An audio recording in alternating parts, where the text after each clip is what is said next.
وليتين ليا على ليا ليا وليا وليتين ليا على ليا.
Hi, everyone. Good evening. I am really happy to see everyone. Thank you for joining. My name is Sandra Tamari. I'm with the Adala Justice Project, and I'm really thrilled to be one of your co-hosts this evening. If you need, just an announcement, if you need captions, we do have a wonderful volunteer, wonderful captioner, Rocky, who's helping us out tonight. You can turn on captions by going to the show captions setting in the toolbar. And if you don't see the captions button on your toolbar, you can click the 3 dots at the end of the toolbar and then click captions. And we have people helping out in the chat if you need assistance. I am joined by my friend and comrade Montega Simmons from the Movement for Black Lives as my co-host, and I want to thank the Movement for Black Lives, U.S. Campaign for Palestinian Rights, Rising Majority, Jewish Voice for Peace, and the Arab Resource and Organizing Center for co-sponsoring this event and for all the work that they've put in.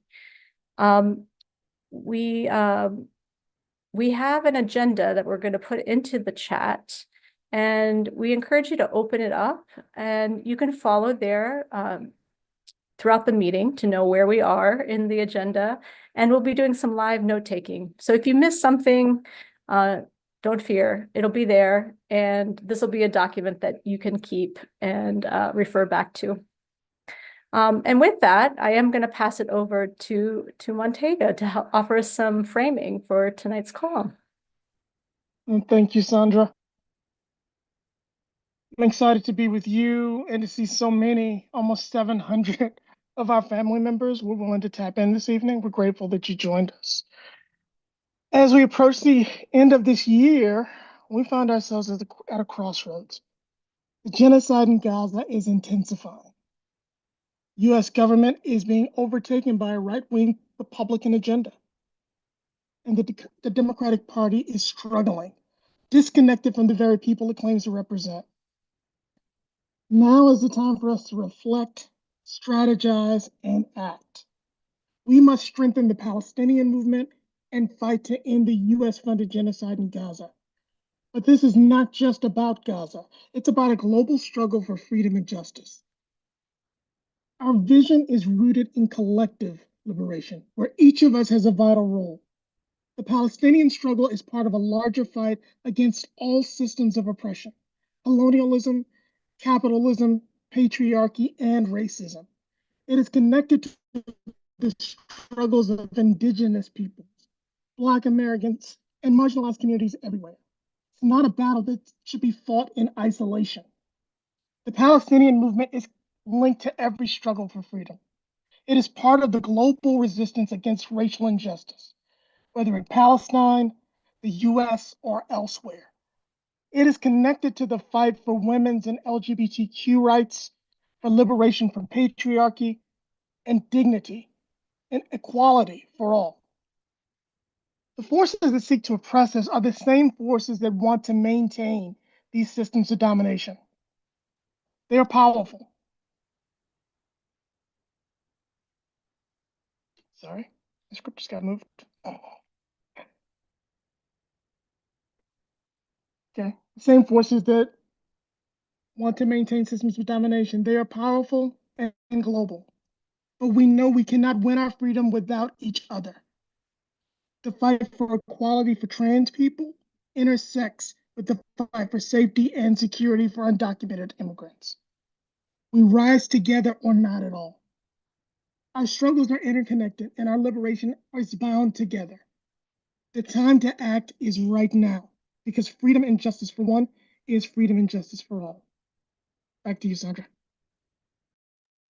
Thank you, Montega. I've been fighting with Montega, not fighting with you, fighting alongside you, I should say, in St. Louis for, wow, 15 years probably at this point. And we stood together through Ferguson, and it's just an honor to have you here with us tonight.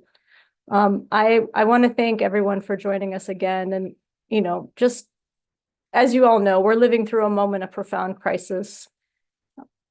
And in crisis, we know there are also moments of potential and time and potential for change.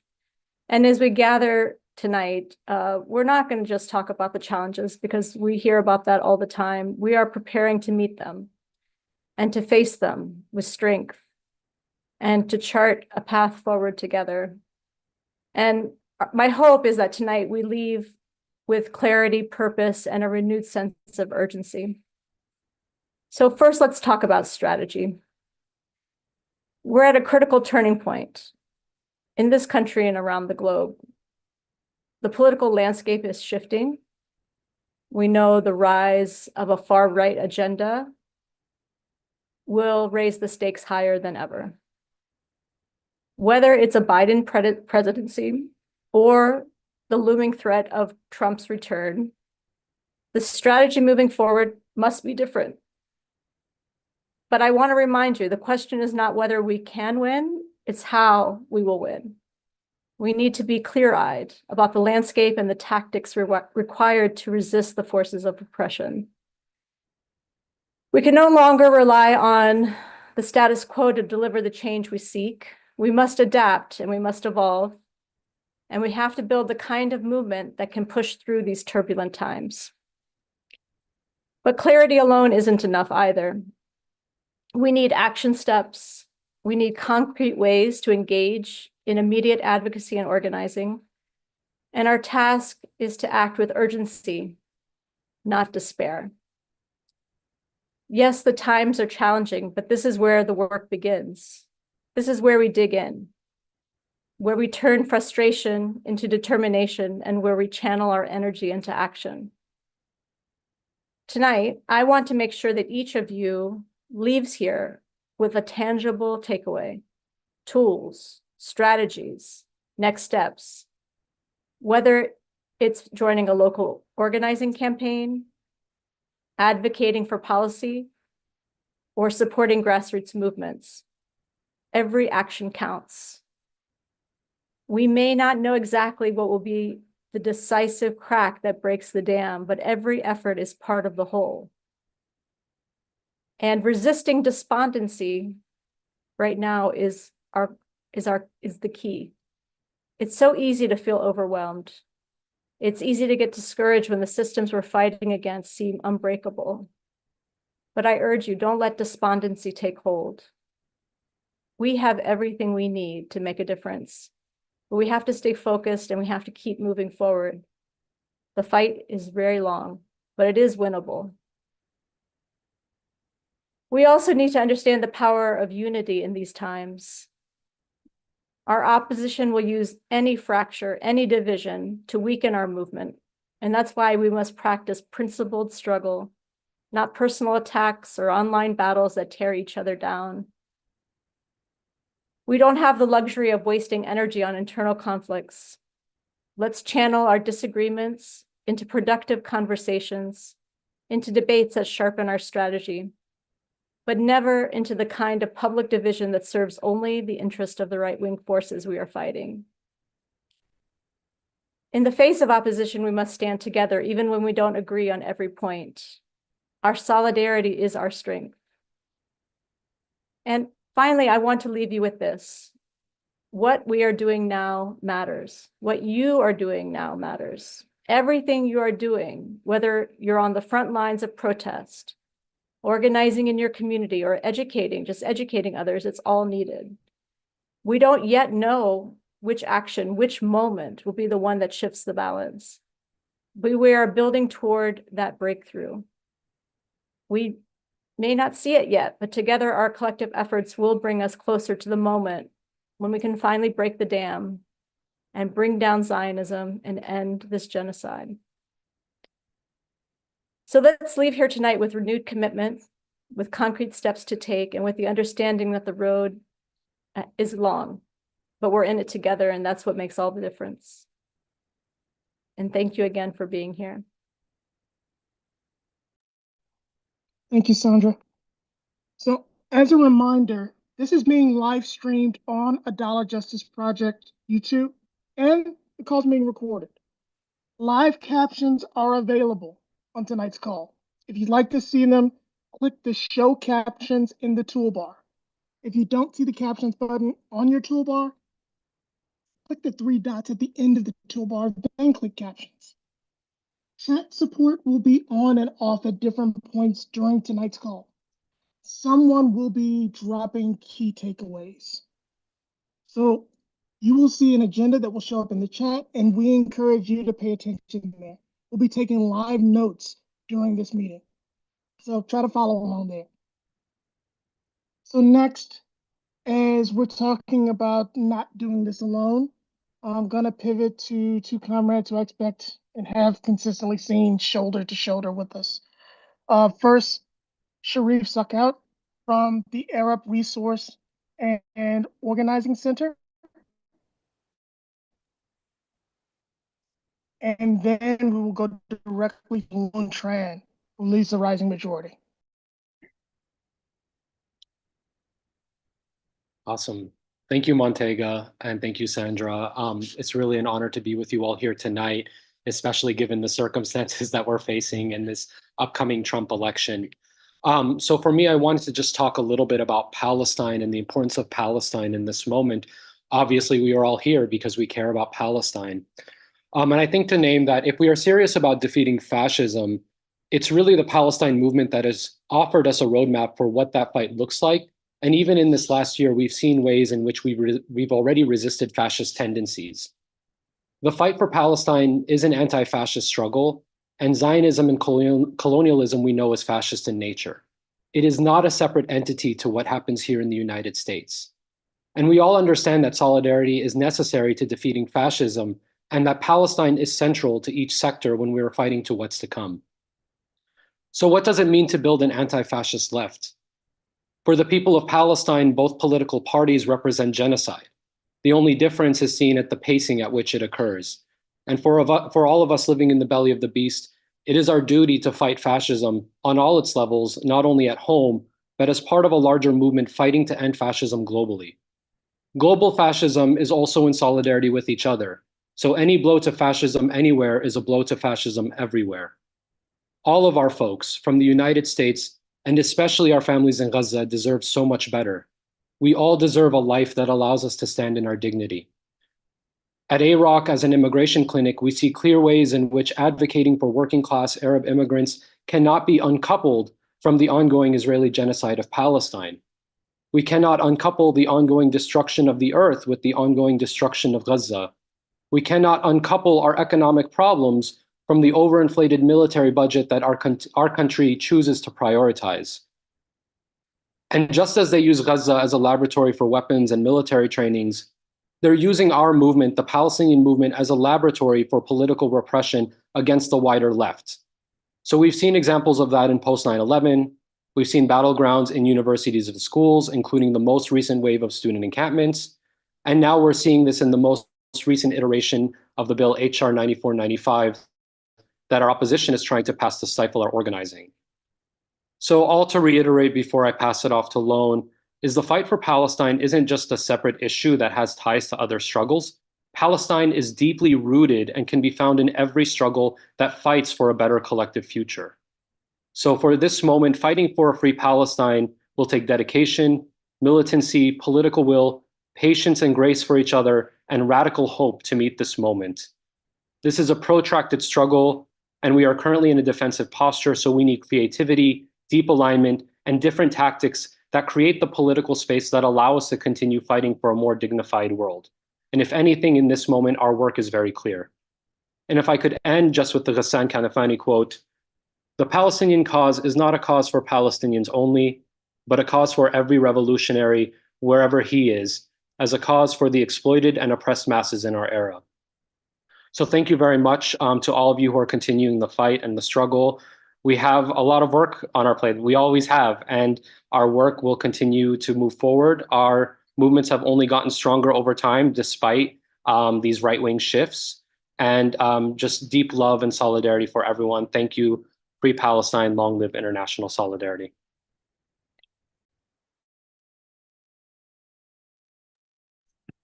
Thanks, Sharif. And if folks can just take a moment to drop some love in the chat for each other, for all of the comrades that we've heard from already, Sandra, Montega, for folks in your community that you've been organizing with in this past year.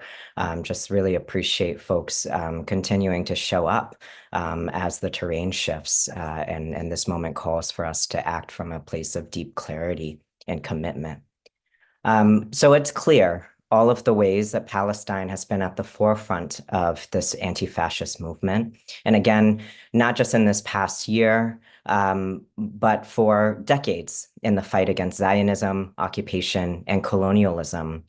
We cannot imagine a pathway forward without seeing the fight to end this genocide as part and parcel of the anti-fascist movement. And while this past year has been difficult, we have not let it break us. And that is a testament both to the strength of the Palestine movement, as well as our collective commitment to ensuring that whenever we speak of and fight against authoritarianism, we are very clear that figureheads like Trump and Netanyahu are of the same camp.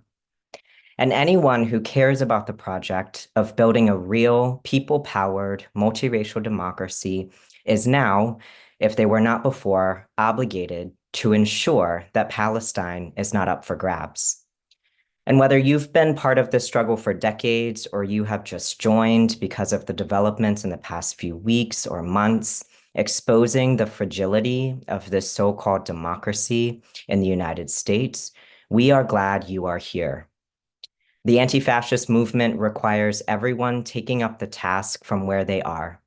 And you'll hear more from comrades throughout this call about the concrete actions we can and need to take, whether that is organizing mutual aid to make sure your community is safe and has what they need, to building organization from the ground up and cleaving our people back from the increasingly multiracial authoritarian movement. It will require us to be in the streets en masse, organizing in our workplaces, places of worship, in our schools and on campuses. It will require us to take advantage of every opportunity of crisis to make meaning and bring people into action. And it will require us to welcome people into this struggle. We do not have the time, nor can we afford to not experiment with every tool we've got. If any single one of us had the answer, if any single one of our organizations could have ended this genocide or prevented the stronghold of authoritarianism, we wouldn't be here tonight. There is simply no one answer to fixing it all, and that's why we've got to weave together as many tactics and approaches as possible. Millions have been taking action for Palestine, and we will need to continue to be in the millions, the tens and hundreds of millions, both to end this genocide and to defeat authoritarianism, which will involve beating back Trump's forthcoming pro-Israel campaign, as well as doubling down for the long-haul fight, a protracted struggle that we know lives beyond four-year election cycles. And as we do that, we need to remain clear about our enemies, which is not each other, but is the authoritarian as well as the neoliberal forces we are up against. And we need to make new friends who can increasingly see the significance of the fight for Palestine as central to all of our struggles. We should also be clear that we are not living under fascism yet, though the threat continues to intensify, and we have a lot to learn from movements and comrades from all around the world who have been pushing back against fascist and authoritarian regimes. We have time, even if it's a brief window, to get prepared, to shore up our communities and our movements, and to get even more creative about what it means to build deeper and get bigger so that the will of the majority of the people in this country is felt at every level of society. Our opposition wants us to break, to fissure, to fight each other instead of the political elites, the corporate interests, the demagogues who got us here, who have put the people and the planet at an existential crisis, intensifying each day and punctuated by the US-funded genocide in Palestine. Let's not give them what they want. Let's instead build our power, build the democracy that our people and the planet actually want and deserve, build the kind of economy that invests in life and not killing and destruction, build the kind of future where never again truly means never again. We should see this moment as an opening, that the movement for Palestine has ushered a monumental paradigm shift. Let us not take it, nor each other, for granted. So if you're all in, please drop Free Palestine in the chat. Thank you, comrades. Thank you so much, Lone. Thank you, Sharif. Free Palestine. Palestine has ushered us into this amazing opportunity to build something very different. So we brought you here. We want to give you some words of encouragement. We also want to make sure that our people in Gaza survive. So as you know, families in Gaza are facing unimaginable suffering. In the midst of all of the crisis that's been happening, our friends at the Middle East Children's Alliance have been on the ground, working tirelessly to meet the most urgent needs. Mecca was the first organization to bring food to families sheltering from the violence when it started over a year ago. But they didn't stop there. When they asked the families what they needed next, Mecca returned with water and hygiene supplies, responding to the full scope of the emergency. And as you know, today Mecca's work is more urgent than ever. And that's why Palestinian Youth Movement, AROC, US Campaign for Palestinian Rights, and other partners have set an ambitious goal of raising $1 million to ensure the survival of Palestinians in Gaza during this crisis. But we can't get to that goal without you. So today we're asking you to pitch in. We have a tiny URL, tinyurl.com/donation for Gaza. That will also be dropped into the document and into the chat. Please give generously. If you could let us know if you're planning to give and what amount you're planning to give, that will encourage others. And I know people feel really tapped out. They've been contributing to mutual aid. They've been contributing to GoFundMes for many Palestinians. Tonight, we're really trying to stretch ourselves and get to $20,000 for this fundraiser for Mecca. Mecca is an organization we trust. Mecca is an organization that's run by a Palestinian, by our friend Ziad Sharmouche. And Mecca does everything it can to get through the barriers, to make sure that the supplies are getting directly to those that need it. And we trust them, we believe in them, and we want them to be able to get people to a place where they can survive. I was speaking to a friend from Gaza recently, and she told me that her father went to the market and paid $60 for 4 apples. The children were so desperate for anything to eat, and so he bought the apples. But even with resources, this is what people in Gaza are facing. The markets are empty, and everything's inflated beyond measure. So thank you for all the donations that are coming in. We will come back to this in a few minutes, and we really hope that we can get to 20,000. Thanks to everyone who's already contributed. Okay, with that, I'd like to get us to some of those actions that we promised you. I'm going to turn it over to Beth Miller from Jewish Voice for Peace Action, who's been following developments in Congress very closely. Beth, I want to ask you, can you give us some updates on what we can expect this week and beyond? And I want to ask you a question that I think is on the minds of many of people here. Why in the world are we even looking to Congress at this point after a year of genocide when they've just enabled everything that we've seen going on? Thanks so much, Sandra. Thank you all so much for being on this call.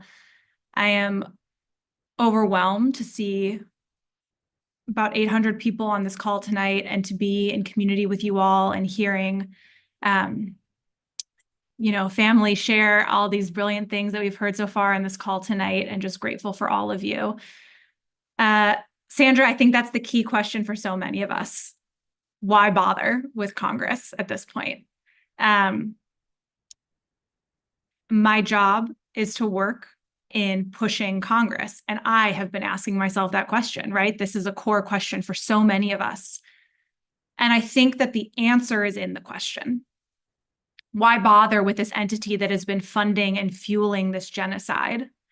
And the reason is that our government has been funding and fueling this genocide.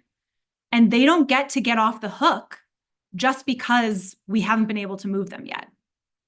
When your organizing target doesn't move, that doesn't mean you give up on that organizing target.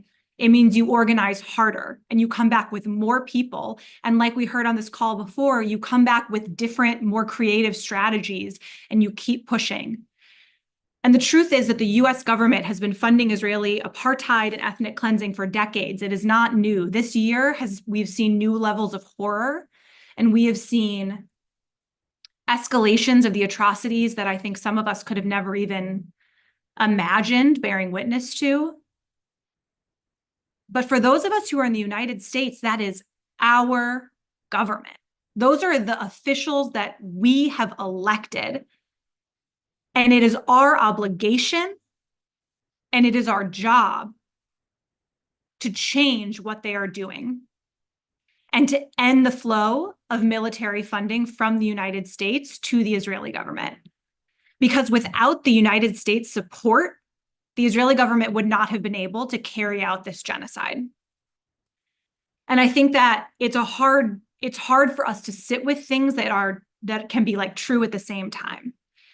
One of the things that is true is that the United States has maintained full bipartisan complicity in this genocide this entire year. And that it is atrocious, it is unforgivable, and it is monstrous, and it is pathetic how little our government has moved. It is also true that those of us on this call and the millions who've been organizing beyond those on this call have moved parts of our government. Both of those things are true at the same time. And it's important that we hold those things together, because if we say we haven't done what we haven't hit the major goal yet, so let's stop because we haven't done it yet, then we're missing the fact that we are also making progress. That progress is tiny because our government is so deeply complicit. It is not for lack of brilliant, wonderful organizing and passion and dedicated activists and organizers and communities. It is because the United States government is at the core of upholding Israeli apartheid, ethnic cleansing, and genocide.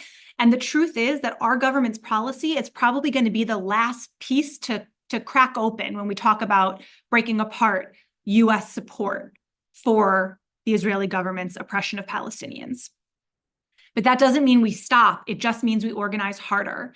And it also means that we bring in a wide range of tactics. We should never just focus on organizing to try to move Congress. Ever. That is one tool in our toolbox as organizers. And it is a space that we cannot cede. We cannot step out of that space, because if we step out of it, it's just our opposition that is there. So we have to stay in that space and we have to push harder, but we have to do it at the same time that we are running economic campaigns, divestment campaigns, boycott campaigns, cultural campaigns, community organizing campaigns. All of these things go together, and we are kind of like tapping at this glass that is this alliance. And there are these little cracks forming, and we never know, like we heard before, what that final is going to be that shatters the bipartisan support for this genocide and for this apartheid. So we must keep organizing. So having said that, I want to talk about what's coming this week, because there are actions that we can take right now. The first is, Sharif mentioned this, but there is a bill that is coming up in the next couple days that is intended to give the Trump administration more power to attack our movements and to attack our organizations. We successfully mobilized in broad coalition to block this vote last week, and we need to mobilize again to show the ruptures and the opposition to this level of authoritarianism in our government. And so we're going to put a link in the chat for a way that you can email your members of Congress to block this bill. But the second thing that is coming up this week is an offensive fight for us. And so that's really what I want to focus on. On Wednesday, Senator Sanders is bringing something called joint resolutions of disapproval for a vote in the Senate. Those are an attempt to block a Biden administration approved weapon sale of $20 billion to the Israeli government. This will be the first time in history that Congress has voted on whether or not to block weapons to Israel. This is one of the final chances that Congress has to act before Trump comes in. And it is absolutely critical that every senator vote to block these weapon sales. And whether or not it passes in the Senate, it will send a critical pressure point message to the Biden administration, which is you need to wake up. It is enough, and you need to act now, and we need an arms embargo. We need to stop arming the Israeli government. We need to stop fueling this genocide now. So the other link that you're going to get in the chat and in the agenda is to click to email your members of Congress right now to tell them to vote to block those weapon sales to Israel. We're going to start with those actions this week, and we are going to keep building into the future. And like we've heard so far tonight, we all have each other's backs, and we are all going to be organizing with everything we have. I'll pass it over to Montega. Thank you. Thank you, Beth. Oof. It's been a hectic year, and Beth, I appreciate you grounding us in the fact that we know it's hard for folks to continue to understand like why we continue engaging with Congress. But I honestly, I feel honored to be able to bring someone up that embodies in many ways like the reason why. I first met Rashida in 2015 in the wake of uprisings that happened in St. Louis. I was lucky to participate in a cohort that was mostly organizers. And when I met her, like she was introduced as like this former state legislator. She just got termed out. But a couple things were very immediately clear for me is that she wasn't just a legislator, like she's an organizer, and she was clearly Detroit through and through.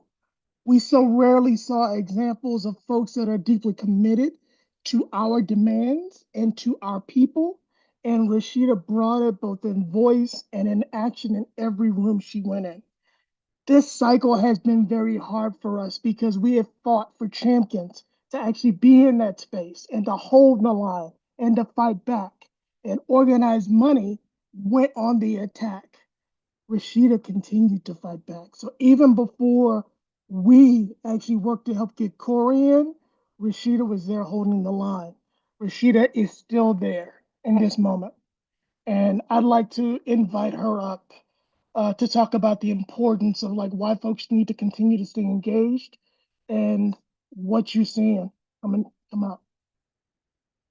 Thank you so much for allowing to be space with all of you and that wonderful introduction. Sometimes I don't know what to tell everybody. Listening to Beth actually was motivating me.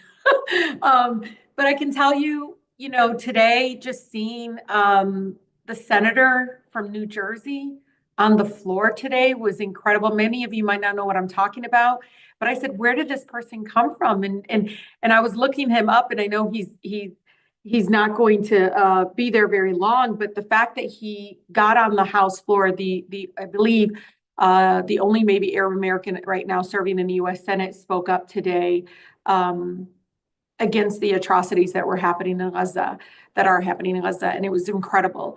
But the fact that we have seven U.S. senators right now going to support the resolution, they are supporting it publicly in the U.S. Senate. So it's not just, Amo Bernie, it's so many other senators from all different kinds of backgrounds are now coming together and saying, we want to support this resolution.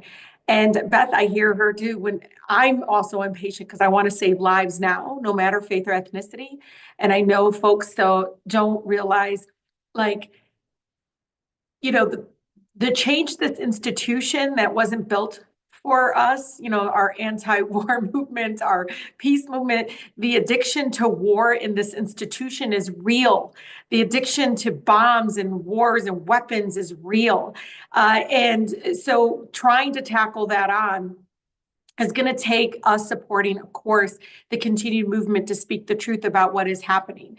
It is incredible to not only have that resolution, but continuing to, again, see the pushback here in the House to see that they couldn't get 2/3 to give this tremendous amount of power for the incoming administration to shut down a 501c3 organization, using and gaslighting people to believe and to label them a certain way and to believe that they don't have a right to dissent or right to educate or a right to advocate on behalf of their nonprofit organization. And so just know this, that again, you don't see it because you want the killings to stop now. I do too.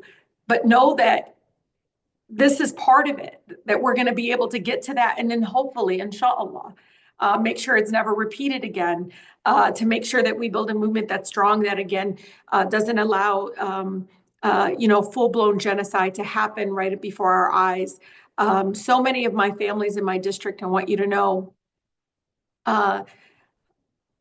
so many come up to me and say, how can I get my family out? Our own mayor had to move his grandmother 4 times, from place to place in Beirut. So many families are being displaced permanently. Hearing about one family that was in the north side of Lebanon, the guy that was renting the space for them was increasing the rent. They couldn't afford it, so they had to go back. And when they did, they all perished in a bomb. So this is like real life stories coming out of my own district, what I call my beautiful little Beirut community in Dearborn. Many of them, story after story. On top of all of that, the trauma of listening to so many of my Iraqi, Palestinian, Syrian families who, seeing the images, have created so much trauma for them from what has happened to their people and their families in their native homeland. I can only tell you that from this girl that grew up in Southwest Detroit, grew up in the most beautiful, blackest city in the country, I'm always reminded transformative change in our country didn't come from those in Congress or those in the White House. It came from us. If you think about the transformative movement around getting the right to vote, women's right to vote, our Black neighbors being able to access civil rights. Again, it was through the courts, through movement, through so many other things like civil disobedience and pushback. Again, all of those, work from student work on campuses that was happening during the anti-war movement, the civil rights movement, all of that to say is that we have a tremendous amount of power to move this institution, that, again, we have to make them listen to us. And the one thing, I know Beth didn't touch on this, but I want you to know as a person that, yes, I represent a huge community that may share my faith, but there is also the majority of my community does not. And what I see by my neighbors of all different likes, Americans, is that they're with us. I've never, experienced this in my time until now of seeing so many people say it is that we're part of. Why are we doing it? Like it's wrong. And so the American people are moving in a way that I feel very much like our movement is building on that, again, to have that power and that leverage to move this institution again that is so incredibly addicted to war and to destruction and just, taking lives left and right. So please continue to speak truth and power through these movement works. These institutions that we're trying to support on the outside, the movement folks on the outside, are creating, I think, not only the agitation, but the education, but also the space to bring other Americans into the fold, to again, have them be engaged on this and understanding how important it is. I sat in a town hall as a person got up and said, "What are you, X, Y, and Z?" And of course they're recording me and it was all intentional. But I looked at the room and I said, "But don't you all think $3 billion of unconditional funding is enough?" And everybody said yes. Like how much more? Again, this person was asking about my no votes of billions of dollars, 14 billion more dollars, just going towards, the Israeli government's current policies of trying to, again, continue to ethnically cleanse and commit genocide. So I can tell you what I saw overwhelmingly in that group, what was outside of my concentrated immigrant community, was this overwhelming enough is enough. We're tired of enabling this. And so I hope we continue building on this. This is how we do it. Everyone always thinks it's that candidate's going to protect, even including me. And it's like, no, it is you all that is going to move this institution. I feel like, and I'm an extension of all of you, absolutely. But many of you give credibility to the work I'm doing now. Please know that. I feel less like, okay, is it me? Because everybody around you just makes you feel like there's something wrong with you in believing that we have to stop the madness when it actually is the majority of Americans outside the institution, outside of Congress, that is like, no, we need this to stop. But there is so much more work to do. But again, to have this historic vote, to have more and more of my colleagues continue again to move in a different way, primarily because they know they're going to be met with their neighbors and their residents at their next town hall asking why they voted a certain way. Many of my colleagues who voted yes, 52 Democrats who voted yes last week, many of them are getting asked, why would you do that? This will hurt organizations that are protecting, women's access to health care. This is going to impact civil rights organizations. Many of the organizations that work incredibly hard to take on the NRA, lobbyists and those folks that continue to make continue to feed into this idea that trying to have gun reform in our country is trying to take people's Second Amendment and so much more. And so leave you with this. Black pastor taught me this, and Beth has heard me say this, that our country is not divided, we're disconnected. And I think at this moment, there's opportunities to connect our movement and connect, again, the incredible work that is happening across our country and in other forms. And this is our way to, again, to build on that. And so know that you always have an ally in me. You'll always have a partner in me. I'm not wavering. When I'm a grandmother, I will not be telling them, oh, this is how many elections I won. I'm going to tell them, your Sitto did the right thing to save lives. Your Sitto supported, understanding our shared humanity, that your Sitto, your grandmother, even when she was afraid and feeling alone, did the right thing. So thank you all so much. I love you all. God bless you. Rashida, thank you so much. Thank you for being such an amazing ancestor already. You're showing us the way. And we're just so grateful for everything that you do. We have your back always. I want to, you set us up really well, Rashida. We're going to turn it over to Iman Ibid, who is going to talk to us about some alternative strategies. Congress is not the only tool. As Beth told us, it can't be the only way. We know that everything that happens, all the change that happens in the grassroots movement, and this is how we can welcome new people into our movement. So with that, Iman, welcome. Thank you. Thank you, Sandra. And I feel so fortunate. I am sandwiched between such incredible activists and leaders, Rashida and Dr. Ransby right after, but just so like feeling fortunate and humbled by this opportunity. And thank you all for joining us so late in your evenings. I can really tell that y'all are committed to the fight. And so I'm just like deeply appreciative to know that past the elections, we're all committed to this. We're all really engaged in this, and we want to be able to kind of support and stand by one another. As Beth and the Congresswoman both spoke to Congress, I want to acknowledge the fact that we also understand the reality behind Congress. I think both kind of alluded to it. And especially as we're about to enter this new administration, I know that the frustrations are going to grow, which is why it is both essential for us to keep our attention on Congress, but to also expand beyond it and do everything we possibly can to target the entire ecosystem that has fueled what has been happening in Palestine.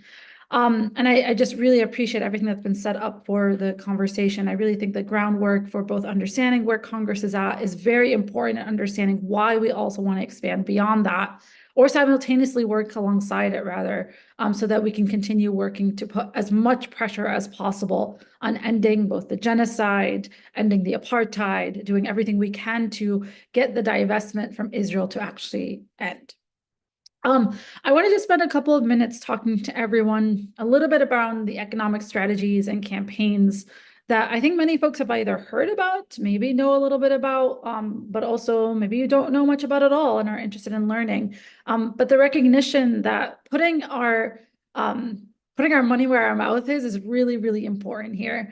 And also focusing in on where the money is coming from, who is funding in genocide, where the money is going is absolutely crucial. And as part of that conversation, we know that boycott campaigns are extremely important for us to become familiar with, understand. I think many folks here may have also participated in some of these campaigns themselves. And just a recognition for the fact that these economic strategies have been cultivated over the last couple of decades to kind of prepare us to focus in on how and what exactly these corporations are doing in relationship to what is happening in Palestine. We know that these boycott campaigns that have targeted corporations that are profiting off of genocide have been part of that decades-long organizing work. Companies like Polaroid, which were centered as part of the campaign against the South African apartheid, were led by Black workers who were the drivers behind the anti-apartheid campaign, working to get the company to divest from South Africa.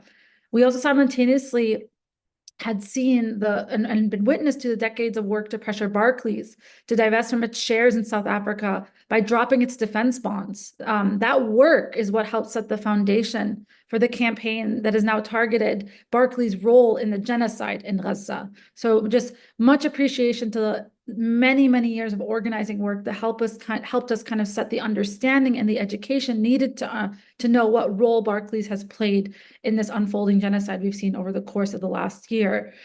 As part of that targeted campaign, we were actually able to see success. More than 16,000 of their shares that they had in the largest Israeli weapons manufacturers, Elbit, had been dropped. So we saw just what it is that actually what level of pressure what that level of pressure was able to actually get done, and an understanding that, again, looking beyond all these, our elected officials and all of that, that there's a reality behind all these corporations that play a huge role in what influences and fuels the genocide. And in these two cases, both Polaroid and Barclays, we saw successes in these two types of campaigns that helped, again, drop their investments in Israel.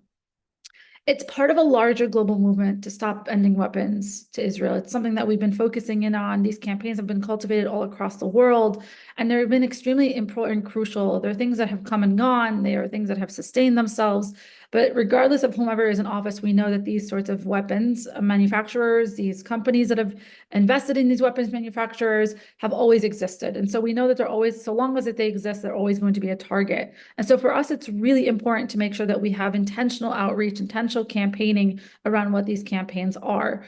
I wanted to actually talk about 3 separate campaigns right now that I think are extremely useful for us to be aware of. And if you want to take the time to get involved in them, we really encourage folks to do so. The first campaign is the Mask Off MERS campaign.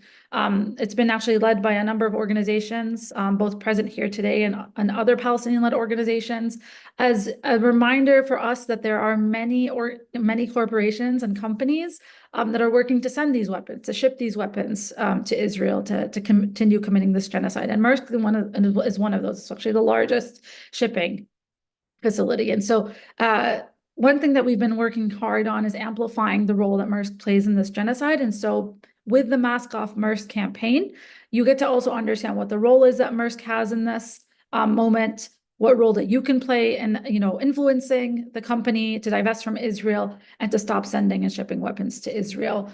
Again, these sorts of campaigns are developed in a way to help influence the weapons manufacturers from losing their own power, to divest where the funds are going, and actually work towards maybe secondarily influencing the corporations that are working with them hand in hand, and identifying ways in which we can try to de-influence their role in the larger ecosystem.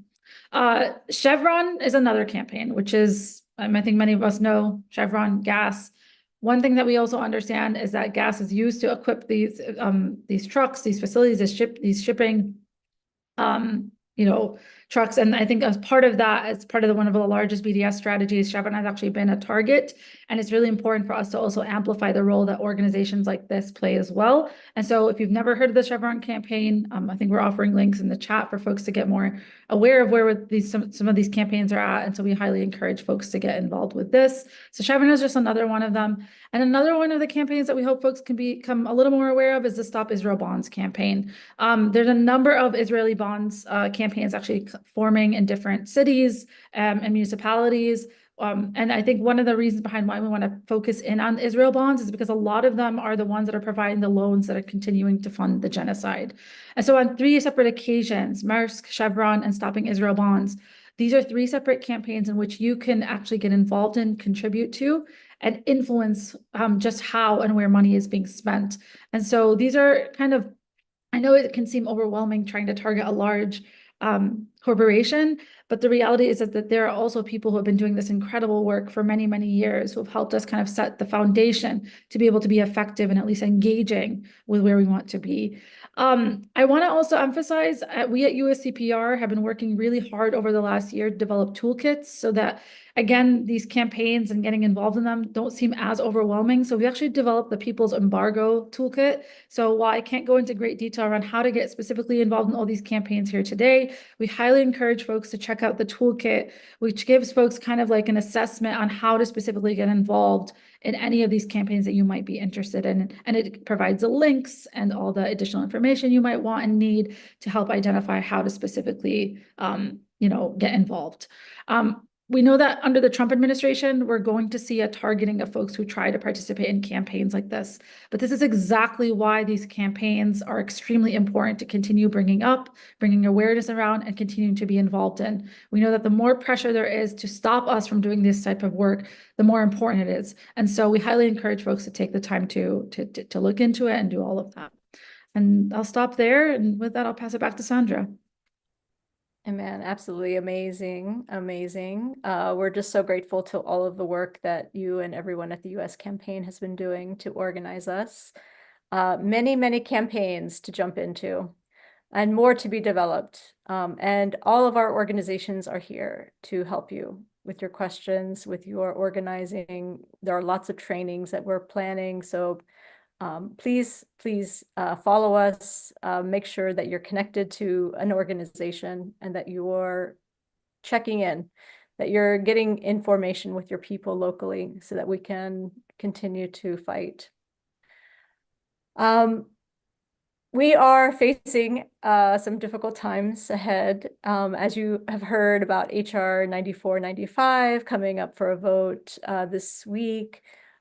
We also know that the Trump administration has, Project Esther on the shelf, ready to be opened up. Project Esther is a plan put together by the Heritage Foundation to, basically dismantle the Palestine movement take all of the organizations that you're talking to today off the map, take our infrastructure down, make sure that our fiscal sponsors cave, and that the foundations that are funding us, no longer are able to give us money. It's a pretty in-depth plan. The biggest thing about this plan that promises to dismantle our movement in 12 to 24 months is that it includes a strategy to turn us against each other. It includes a strategy to make sure that we don't trust one another. It includes a strategy to make sure that we are no longer in communication with one another. And so we know we've been through this before. We know the playbook. We don't have a lot of control on whether Meta or Facebook deplatforms us, but we have a lot of control over whether we show up for each other and we continue to operate in unity. And so we thought it'd be a good idea to bring our friend, Dr. Barbara Ransby, on to reflect a little bit about how this repression has shown up in the past, how she anticipates it showing up now. Dr. Ransby is a writer, historian, and longtime activist, one of my heroes. She's a professor of African American Studies, Gender and Women's Studies, and History at the University of Illinois at Chicago. So thank you so much for joining us, Dr. Ransby. I wonder if you could give us your take on what we're facing now and some of the lessons that you know from our past. Thank you, Sandra. I'm really happy to be here and happy to see so many people with us virtually. I'm going to talk a little bit about the big picture as a lead-in to talk about confronting repression. And you pointed out, we've been here before. In my own research and experience, the period of the 1960s and early 70s was one of enormous repression against our movements, particularly the Black Freedom Movement, and the kinds of tactics that are being described now with sights on our movements were tactics used to divide the Black Panther Party and many other organizations. And so we know that playbook, but understanding what we're up against is part of the challenge. So I just also have to say, I'm always, fortified by being in the presence of Montega Simmons and the other guests who've spoken tonight, but also my beloved sister and Detroit homegirl, Rashida Tlaib, who's always fighting the good fight, all day, every day, with such ferocity and grace and steel-willed resolve and tenderness. And we just have to do all that we can to support her. We come together tonight reeling from the news of the election. And I'm not going to sugarcoat it. We are facing a difficult and dangerous period. The genocide in Gaza continues unabated, and the violence has spread to civilians in Lebanon. But I want to start with some thoughts on, before I start with some thoughts on repression, I want to talk about what we have in front of us now and how we need to be clear on the analysis that we have as a way to guide us toward a practice and a strategy. The pundits across the spectrum are singing the same tune in their post-election anthem, putting forth the notion that Trump won because he had something different to offer the working class than the Democratic Party did. Now, the reality, of course, is that neither the Republicans or the Democrats care very much about the people of Gaza, about the working class here, Black, white, immigrant, citizen, queer, straight, or searching. The reality is that neither party is offering any respite for the horrible carnage we see in Palestine. And Mike Huckabee's nomination as U.S. ambassador to Israel underscores that.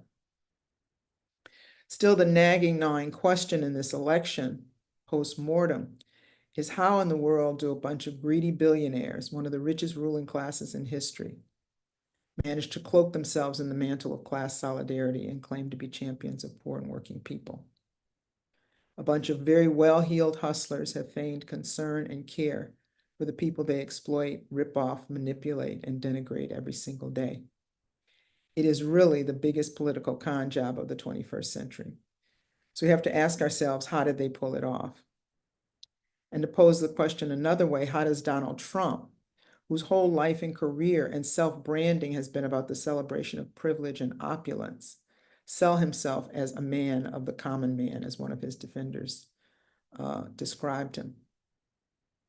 And the best answer I can offer, and this is important in terms of who we see as allies and what we see as our work going forward, is that there was a real toxic brew of racism, misogyny, and lies.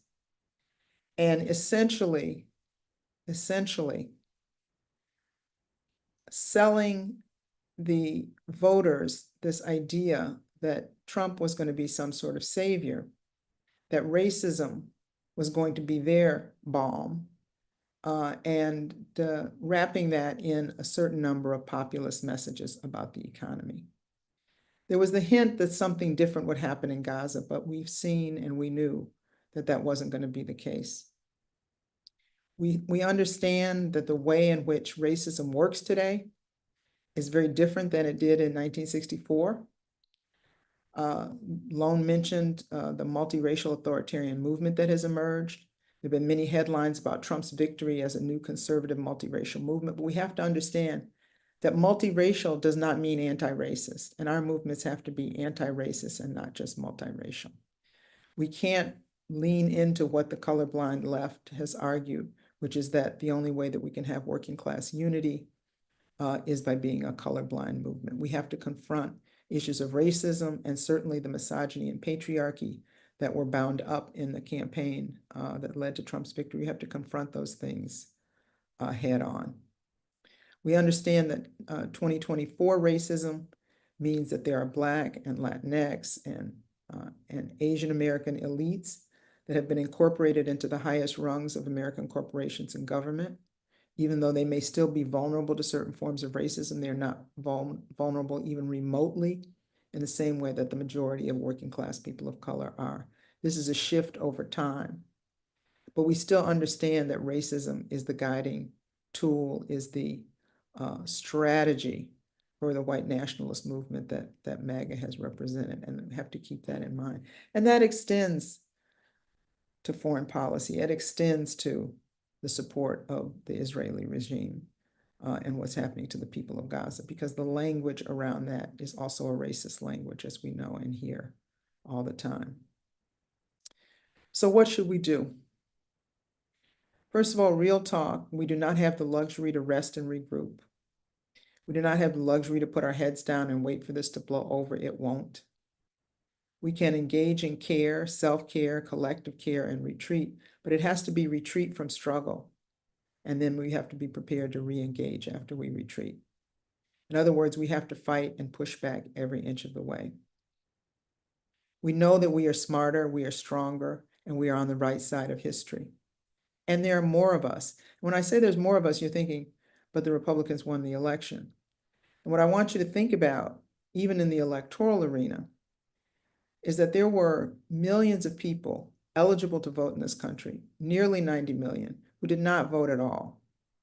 Now, maybe some of them are not going to vote under any circumstances, but rather than the Democrats courting Republicans and traipsing around the country with Liz Cheney, if Kamala Harris had taken Cori Bush or Rashida Tlaib to talk to people about common sense economic issues and also talk to people about justice in Palestine, she may have garnered a stronger base and a stronger margin of support. And the bottom line is we need to offer people a real alternative, an alternative to the billionaires, an alternative to the pro-Israel lobby, not just Democratic billionaires or disaffected Republican millionaires. We have to remember that 53% of the people in this country have talked about and indicated desire for some sort of third party. So we have to think of breaking out of that down the line too. Gaza fits into this. It fits into, as all the other speakers have said, a larger agenda for systemic change, which is the only way we're going to sustain more humane and just policies. The other thing is to remember is that the electoral arena is but one arena of struggle. And people have said tonight, all kinds of things that we need to do to mitigate harm in this period, and we need to do that. We need to donate money. We need to support this bill that Bernie is putting forward. We need to do all that.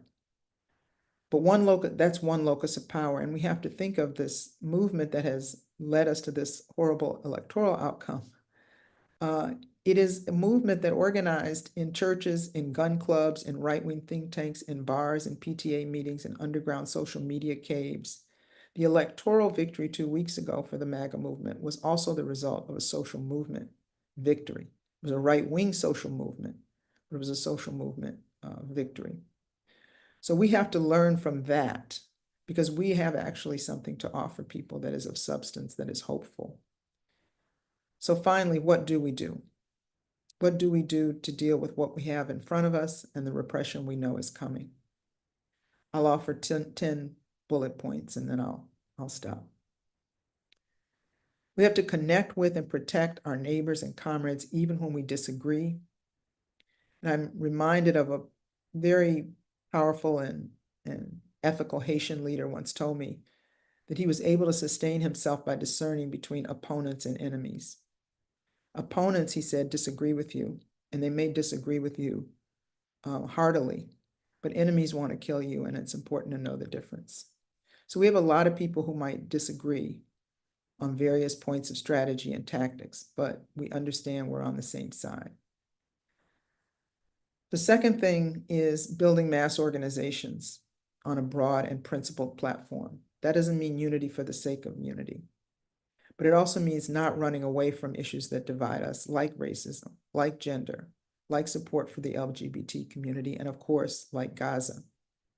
We have to struggle through our differences. We have to educate people who aren't educated about them, and we have to engage in principle struggle. As Audre Lorde said, our silence will not save us. I would suggest we also hoard our meager resources and make them as liquid as possible so that we can share them as widely as possible when we need to. We also have to create new resource streams and revenue streams because the existing ones may not always be there. Number 4, we have to have a plan B for everything, especially communications, and I won't say more about that. 5, make short, medium, and long-term plans at every level, individually, locally, and nationally. 6, study, take notes, think out loud, think together, ground yourself in history, and be prepared to debate and document your points. 7, stand tall, be visible and vocal. If saying and showing what we believe was ever important, if it ever mattered, it's important now in big and small ways. Yard signs, buttons, posts, op-eds, letters to the editor. We need to flaunt our numbers and our courage. We need to defend the alternative press, and even the mainstream press that continues to dare to tell the truth, at least a good portion of it. Without them, we won't even know what's happening to us until it lands on our doorstep. 9, check your people. Don't be silent. Those of you who go to Thanksgiving dinners and wrestle with the contradiction of settler colonialism beneath our feet, that is an opportunity. It's an opportunity to push back against friends and family members who might end up at your table that Thursday evening. Every place is the place to raise these issues, to push back, to sow doubt, to combat lies. And 10, organizations need plans. A really important 8-letter word in this period is strategy. We can't all have a do-it-yourself plan. We have to be in formation as much as possible. You might not like everybody in formation with you, but under extreme circumstances, a united front is a survival strategy, and it's one we cannot afford to forego. And I will say this, we can't succumb to despair. This too shall pass. The grim days of the Cold War when people were summoned before the House Un-American Activities Committee, some were fired, others were jailed, some were deported. It was the 1950s. But during the 1950s, Joe McCarthy, one of the architects of the early House Un-American Activities Committee, died in disgrace. And that decade passed and gave rise to one of the most insurgent and radical decades of the 20th century. Now, I'm not going to use the word resilient to describe the people of Gaza. It does not fairly capture all that they have endured and withstood. But I will say our siblings in Gaza and our ancestors here on these stolen lands of what we refer to as the Americas have endured and survived and resisted and overcome much more than we are facing today. And we have our task laid out for us. And most importantly, we have each other. I'll stop there. Amazing. Thank you. Thank you so much, Barbara. That was really, really profound. And I'm so grateful that we have the notes. We will be studying that. Yes, thank you for your leadership. We have a lot to do, and we have a lot to do together. Thank you for sticking with us. We're running a little late, but I promise you we have a lot more waiting for you. I want to give an update on the fundraiser for Middle East Children's Alliance. Y'all are incredible. We raised $22,000 so far. $5,000 is offline, is going to be mailed directly to Mecca. I received a direct message. And the rest y'all have done through your very amazing contributions. Thank you to everyone who gave $10, who gave $500, who gave $1,000. I'm so, so grateful to all of you. We are going to try to stretch ourselves. Maybe we can get to 25. If you can, continue to give at tinyurl.com/donation for Gaza. That would be incredible. And Iman, you're coming back up. I'm so excited. Iman, from U.S. Campaign for Palestinian Rights. You're going to give us some homework, I think. Can you give us some commitments? Yeah, I'm all fired up, y'all. I know that we're at the end of this, but I'm feeling pretty fired up. To know that we've raised this much money is insane. I'm just so, so glad. And I thank Dr. Ransby for the grounding and the framework we will have to use into this next year. I just think it's absolutely phenomenal. And we have so much to do. We have so much to do, but we're here. We're doing this. We're going to do it together. And so I want to re-emphasize a couple of things that I think we touched on over the course of this call. The first is something that's coming up again, and I think to take us back to Congress, is these JRDs. The vote is coming up in the Senate on Wednesday. That's what we believe. And it's something that I know we want to do everything that we possibly can to get as many folks to support the JRDs as possible. And so I highly, highly encourage folks to use the action tools that have been circulated in the chat. And I think that they'll be made available on hopefully on the agenda that's been shared with you a little earlier today. But for folks who are able to contact their senators, it is the most immediate and urgent need that we are asking from folks right now. We have an opportunity to be as loud as possible in this moment before this new administration comes rolling in, as a way to remind folks that Gaza will not be forgotten, it will not be sidelined. And in this moment right now, we are asking for all weapons to stop. We need the United States to stop funding this genocide. So it's extremely crucial to do everything we can around the JRDs. Please, please, please use the action tools and write to your senator. Additionally, the holidays are coming up. I know that there's going to be probably extremely tough conversations for y'all to have, but you need to have them. This is the time to spend as much investment into our own families, into our inner circles, having the conversations we need to have with our families. This is the moment where we have to do it. Politics is going to be centered some way or another. And so it's important to remind ourselves of your commitment is to Palestine and how you can convince your families to also commit to Palestine. We need to continue the work to educate one another, to continue having the conversations that are necessary, and to do everything we possibly can. So might as well try to organize your family members as you sit around the dinner table. This is the exact moment that we need to be doing it. And let's be wise with how we choose to spend our time. I'm not going to stop emphasizing the fundraiser. Money is crucial. It is something that we need to continue doing in whatever way we can. Organizing this fundraiser for Mecca, holding your own fundraiser for Mecca or other mutual aid efforts for Gaza. They are circulating everywhere online. So do everything that you can. Once you see something, uplift it, put it on your social media, send it to your friends in your chat, bring it up on your phone when you're sitting around that dinner table. Do everything that you possibly can, again, to raise as much money and funds as possible. People really, really do need it. You've heard a couple of the stories regarding just what people are going through in Gaza to be able to even obtain a small amount of food. Everything that we possibly send over there is extremely, extremely important and valuable to the people of Gaza. And it's our job. It's our job to really help sustain the people. And it's not just through our political actions, but also through our everyday actions of supporting people with the necessities that they need. Download the Boycott app. This is a really, like, honestly, a really cool new development. I want to acknowledge that we're all trying to be ethical consumers in this capitalistic society. But I think that one thing that we want to make sure that we're doing is supporting companies that aren't investing in genocide and aren't only fueling this genocide. It's our job to be ethical consumers. So please download the Boycott app, which will help you kind of guide you through certain things that you might be consuming and helping you identify and understand where certain things are coming from. App is available online. Please, please, please definitely do that. I want to emphasize the fact that we have the International Day of Solidarity with the Palestinian people coming up.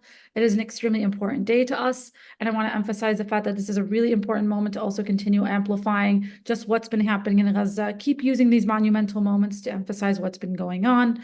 And then keep your pledge to keep Palestine at the forefront of what's going on. This is a really easy moment for us to sideline Gaza, and we just can't do that. The genocide continues. It's only gotten worse.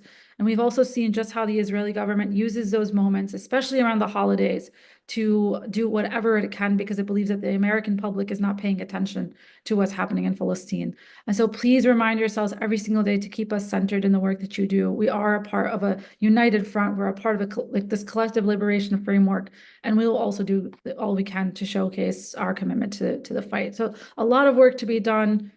A lot of fights to fight, and I know that we're going to be in conversation again, continuing on with what more needs to be done, but I appreciate y'all.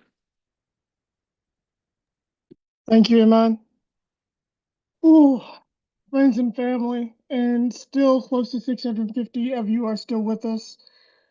Thank you. Thank you for making time. Thank you for staying on. You came here not in the spirit of mourning, but in a commitment to say that we are not defeated, that we have each other, and that we have a strategy. So as we wipe our tears away and actually lean into the work, we are blessed this evening to bring you not just a Southern Black preacher from the South of St. Louis, Mississippi, somewhere along 55, um, a lecturer who's gone from the Ivy League to France to not only like project his faith, but also his values, his politics, from both training in nonviolent direct action to being on the front lines of nonviolent direct action. Um, Reverend Osaji Fuseku shows up as a prophetic voice to not only like challenge and light our fire for this moment, but to remind us that this work exists in a much longer continuum. Rev, I'll turn it over to you. Thank you for being with us. Thank you so much, Brother Montega, to Sandra, and then to all my friends' names that I see here who I have gone to jail with and struggled alongside with. I am just deeply honored to be in this conversation with you. I bring you greetings from Seattle, Washington, where I'm privileged to serve as the senior pastor of Valley and Mountain Fellowship, a progressive community that is Christian, but opens and holds space for a variety of religious traditions. I just simply have some of you have heard me say this before, that I'm a country boy from a little old place with about 11 houses and 35 people. And there was an old woman named Miss Roberta. She couldn't read or write. And she carried a cane and royalty in her voice. And one day we were sitting in the yard at my in our little country town, and she said to me that she wanted some water. And I told her there was no water where we were. But she said to me, she says, on our little farm, she said, there is a well. And so you can go get me some water out of the well. And so I want to remind us that we are part of a tradition of struggle in which there is a deep abiding well that can nourish us from the varieties of traditions, whether it be the Jewish notion of Tikkun Olam, whether it be the Buddhist tradition of devoting oneself to the mystic laws of cause and effect through sound. May it be through the work of great thinkers like my soulmate, the atheist Albert Camus, who says that the artist must never side with the makers of history, but rather those who are the victims of it. And then out of my own narrow Christian tradition, such what we've done unto the least of these, so we have done it to the divine one. But even more than that, I am interested in the ways in which we engage in solidarity that brings us closer to one another. And so, if I have anything to say to you, that I encourage you to break bread together and to party together and to laugh and not to take each other so seriously. And I believe something happens to us when all of us get together and begin to struggle on the side of everyday people over and against the vicious forces of patriarchy, misogyny, transphobia, imperialism, and all those things that would dare to keep us from being our fully selves, as the way in which the great Paulo Freire tells us that our only vocation is to be fully human. And so that we might honor the ways in which we can be fully human together. I come from some people who know about electoral defeats, but can maintain existential victories. And lastly, in our pursuit of joy, I hope that we sing together, that we are able to dig deep within that well and that possibility of understanding that it looks dark, but the darkness will not have the last word, because my tradition teaches me that when we gather in communities of struggle, that the cosmos bends itself to our will in order to make the world a little bit better than we found it. And so, if we are willing to do that, if we make those kinds of commitments of laughing and loving and eating together in the face of the vicious opposition, perhaps it will be said of us that there stood a generation of folks who are willing to struggle for a story bigger than themselves and older than themselves. And that those forces that who are both ancient and present will say to us, well done, well done, well done. Thank you for your time and for your continued struggle. God bless you and thank you. Thank you, Reverend Siku. Thank you to Montega. Thank you to all the brilliant speakers. Thank you to all the organizers and to the tech behind the scenes. And thanks to all of you. Did we make it to 30K? I saw one message, yes. Okay, y'all are incredible. We made $30,000 tonight. We came in here thinking maybe 5. You guys did an amazing, amazing job. We raised $30,000 for direct aid to Gaza. We have orders, my friends. We have things to do.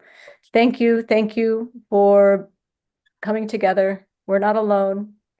We have many more. We are Legion, and we are going to free Palestine together. Thank you, everyone, and have a really good night.